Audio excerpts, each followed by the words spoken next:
The Senate passing a $95 billion foreign aid package for Ukraine, Israel, and Taiwan. The bill will now head to the House, where it's likely to hit a dead end. Joining us now, House Majority Whip Congressman Tom Emmer. Is that the current thinking? Is that what you're hearing, Congressman? It's dead on arrival?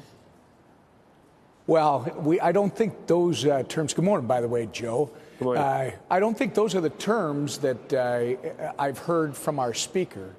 But he has effectively said we can't move this without securing our southern border. So we'll see. The Congress, the House, is coming back into session tonight, and I'm sure once all our members are back, then it'll be a much clearer picture.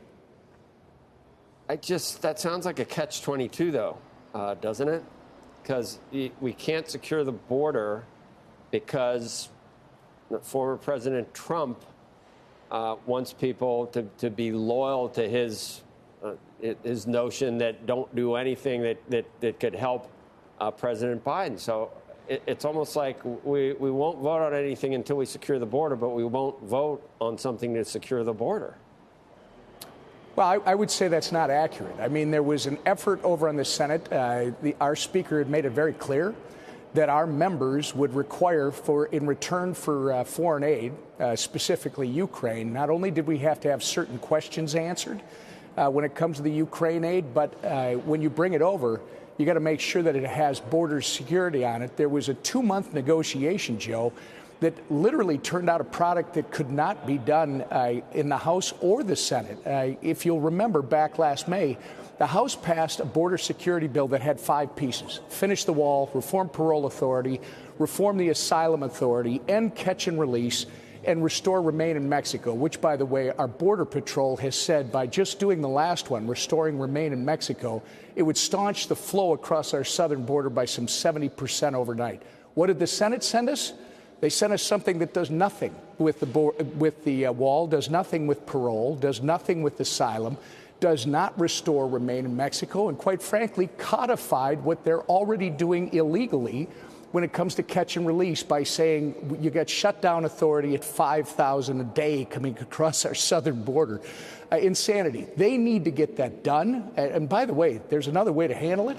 If the president would just undo the 64 executive orders that he has signed since he took office, which effectively opened our southern border, you could solve it that way, too. But we're going to have to figure out how to get this done in order to move this stuff here in the House. Right. It just seems like both sides are dug in. And when we hear the president say that there's nothing he can do, no one believes that. No, everyone knows about the executive orders. But then on the other side, you hear Republicans say, yeah, we really do want to get some border security. But you know that they've been told by, President Trump, former President Trump, not to do that. So the American people are just sitting here looking at this 5,000 or 6,000 people coming in every day. And it's just everyone's disgusted with the whole notion. How do we do House members, GOP members, want to give aid to Israel? Maybe there's some that don't want to do Ukraine, but why can't something for Israel happen or get paid? You couldn't even pass that. Joe, we actually brought it to the floor in the House last Wednesday. And incredibly, it was an $18 billion package, which included 14.3 that was requested back in October, and then some additional to actually help our own troops. We've got to take care of some more efficient weapons for our troops when we're using multi-million-dollar rockets to shoot down drones that don't even come near that cost. So it came to the House floor last Wednesday, and the White House issued a veto threat that, frankly, was, to me, it did not make sense.